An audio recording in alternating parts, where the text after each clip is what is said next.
Bismillahirrahmanirrahim. Assalamualaikum warahmatullahi wabarakatuh. Perkenalkan, nama saya Kisti Surya Somi Akmala dengan nomor induk mahasiswa 20010303. Video ini dibuat untuk memenuhi tugas akhir atau ujian akhir semester dari mata kuliah Strategi Pembelajaran Matematika. Tema yang akan saya bahas pada video kali ini adalah tentang konsep dalam pembelajaran matematika. Menurut Kamus Besar Bahasa Indonesia, konsep berarti pengertian, gambaran, proses, pendapat atau paham, rancangan atau cita-cita yang telah dipikirkan. Sedangkan konsep dalam matematika adalah segala sesuatu yang berwujud pengertian-pengertian, ciri khusus, hakikat, dan isi dari materi matematika. Sedangkan pemahaman konsep adalah suatu kemampuan untuk menemukan ide dalam matematika untuk mengklasifikasikan objek-objek yang biasanya dinyatakan dalam suatu istilah, kemudian dituangkan ke dalam contoh dan bukan contoh, sehingga seseorang dapat memahami suatu konsep dengan jelas. Matematika menurut Kamus Besar Bahasa Indonesia adalah suatu ilmu bilangan dan hubungan antar bilangan beserta prosedur operasional yang digunakan dalam menyelesaikan masalah bilangan.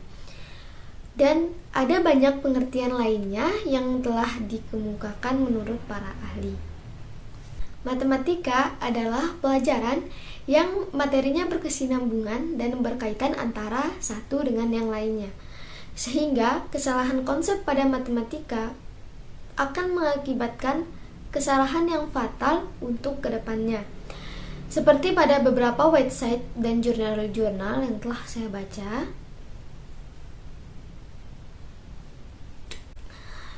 tentu saja hal ini menjadikan siswa tidak mengerti terhadap materi yang diajarkan. Kesalahan konsep membuat kesulitan dalam pembelajaran matematika, kesalahan konsep penyebab dari kegagalan pembelajaran matematika, dan lain sebagainya. Konsep pada awal pembelajaran matematika maka akan berakibat fatal pada materi-materi matematika yang lainnya, karena matematika memiliki banyak cabang. Cabang matematika adalah yang pertama ada aritmatika, merupakan cabang matematika yang mempelajari operasi dasar bilangan seperti penjumlahan, pengurangan, perkalian, pembagian, persen, pemangkatan, dan sebagainya. Contoh dalam kehidupan sehari-hari yaitu untuk menghitung uang, laba, rugi, bunga bank, dan sebagainya. Yang selanjutnya adalah geometri, yaitu ilmu yang membahas bentuk, bidang, dan ruang suatu benda, terutama luas dan volume. Insinyur dan arsitek yang kompeten pasti menguasai cabang matematika geometri ini. Bahkan kini, geometri sangat diperlukan untuk ilmu desain dan komputer. Selanjutnya adalah aljabar. Aljabar ini merupakan manipulasi operasi aritmatika untuk mencari suatu nilai yang tidak diketahui. Biasanya dinyatakan dalam variabel X dan Y. Ahli komputer dan pemrogramming termasuk mereka yang wajib menguasai tentang ilmu aljabar ini. Selanjutnya, yang keempat ada kalkulus. Kalkulus merupakan ilmu yang membahas mengenai perubahan. Yang kelima ada statistik, yaitu cabang ilmu yang mempelajari tentang teknik pengumpulan, pengolahan, dan penyajian data. Nah, statistik ini sangat bermanfaat dalam melakukan penelitian yang melibatkan angka. Nah, kembali lagi pada kesalahan dalam konsep matematika. Kesalahan disebut juga dengan kekeliruan. Kesalahan konsep adalah kekeliruan dalam menggolongkan atau mengklasifikasikan sekumpulan objek. Konsep yang dimaksud dalam matematika dapat berupa definisi. Contohnya, kesalahan dalam menggolongkan suatu relasi, apakah relasi tersebut suatu fungsi atau tidak. Dalam hal ini, saya juga akan menjelaskan beberapa kesalahan guru saat mengajar yang sering terjadi sehingga pembelajaran tidak optimal atau terjadinya kesalahan konsep. Yang pertama adalah kurangnya persiapan. Meskipun guru sudah menguasai materi yang akan diajarkan di luar kepala, bukan berarti guru melenggang begitu saja ke kelas tanpa persiapan yang matang. Banyak hal yang harus disiapkan sebelum mengajar, misalnya rencana pelaksanaan pembelajaran atau RPP, media pembelajaran, alat evaluasi, dan lain-lain. Solusi untuk hal ini hanya satu, yaitu menyiapkan dengan matang. Jika kesulitan membuat sebelum pelajaran dimulai, guru dapat membuat secara mingguan atau bulanan. Tapi akan lebih baik lagi jika dapat disiapkan di awal semester sebelum awal pembelajaran, karena guru dapat memiliki banyak waktu yang cukup untuk merancang pembelajaran sebaik-baiknya. Yang kedua adalah jarang melakukan refleksi. Masalah yang dihadapi guru dalam mengajar yang kedua adalah memaksakan semua murid atau siswa memahami materi dengan metode yang sama dan di saat yang sama pula. Jika ada siswa yang tidak memenuhi target, guru akan langsung menyalahkan siswa kenapa tidak belajar atau kenapa tidak menyimak. Jika hal ini terjadi di kelas, hal pertama yang harus dilakukan adalah berefleksi. Kenapa ada siswa yang belum paham materi sehingga target pembelajaran diajarkan tidak tercapai? Cari tahu permasalahan yang dihadapi oleh siswa dan bantu mencari solusi tanpa membuat siswa malu atau merasa rendah diri. Jika permasalahan karena metode pembelajaran yang digunakan, guru harus mengakui kesalahan dan segera mencari strategi yang cocok dengan karakter semua siswa, sehingga mereka dapat memahami materi yang diajarkan. Yang ketiga adalah berhenti belajar. Kelemahan guru dalam mengajar diantaranya terjadi karena malas belajar lagi. Guru merasa sudah mengenyam pendidikan yang cukup, sehingga tidak meluangkan waktu untuk mempelajari hal-hal baru atau sekedar merefresh pengetahuan. Untuk mengatasi hal ini, guru harus meluangkan diri untuk selalu belajar. Belajar di sini tidak harus dengan mengenyam pendidikan formal yang memakan biaya sangat mahal. Guru pintar dapat melakukan pelajaran di mana saja dan kapan saja, baik itu dengan membaca buku, saling berbagi praktik baik dengan guru-guru lain, berhubungan dengan komunitas guru, atau mengikuti berbagai pelatihan, workshop, atau seminar. Yang selanjutnya adalah guru tidak memahami karakter siswanya. Setiap siswa mempunyai kekuatan, kelemahan, minat, dan perhatian yang berbeda-beda. Latar belakang dan juga lingkungan sangat mempengaruhi dengan gaya belajarnya.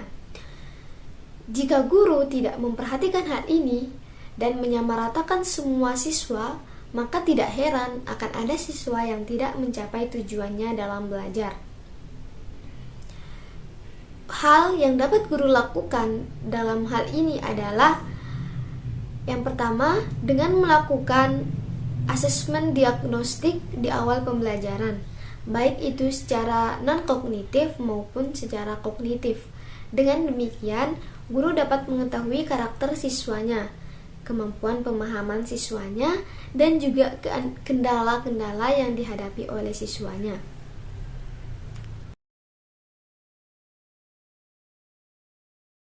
Yang saya bahas adalah penerapan konsep matematika yang terdapat dalam kehidupan sehari-hari. Di antaranya adalah yang pertama, penerapan baris dan deret matematika. Barisan dan deret matematika diterapkan oleh hampir semua penjual atau pedagang di pasar atau supermarket saat menyusun barang dagangannya. Contohnya, pedagang buah.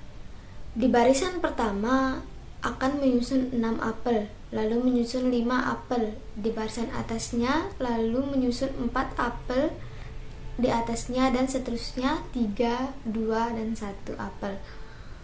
Yang selanjutnya adalah penerapan aritmatika.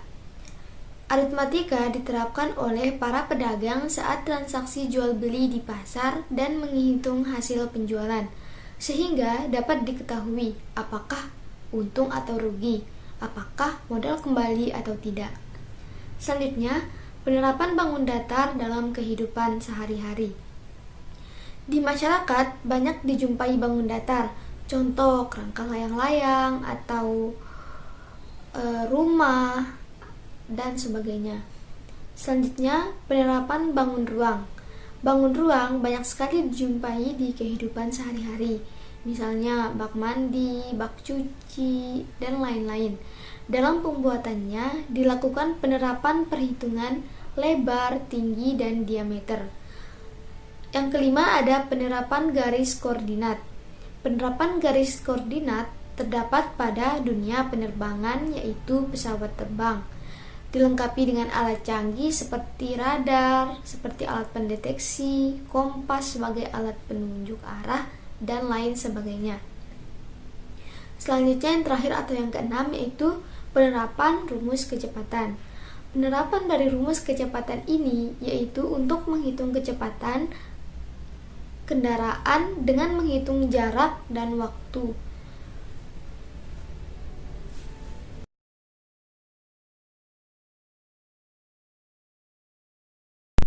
Selanjutnya, apa saja sih kegunaan atau pentingnya penguasaan konsep matematika?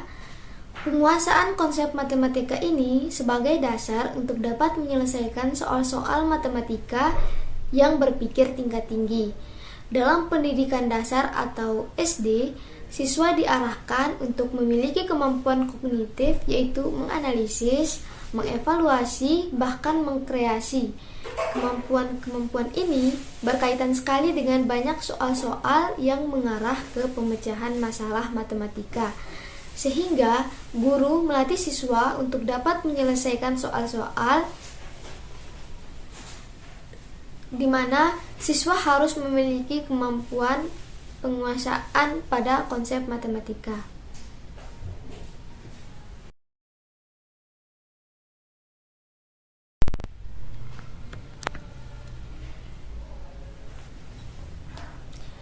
Tibalah pada bagian akhir dari video saya. Saya mengucapkan terima kasih terhadap bantuan dari pihak yang telah berkontribusi dalam memberikan sumbangan pikiran dalam video ini, memberikan saya motivasi untuk mengerjakan video ini. Saya sangat berharap semoga video ini bukan hanya menjadi tugas ujian akhir semester saya, namun video ini juga dapat menambah pengetahuan dan pengalaman bagi yang melihat atau menontonnya.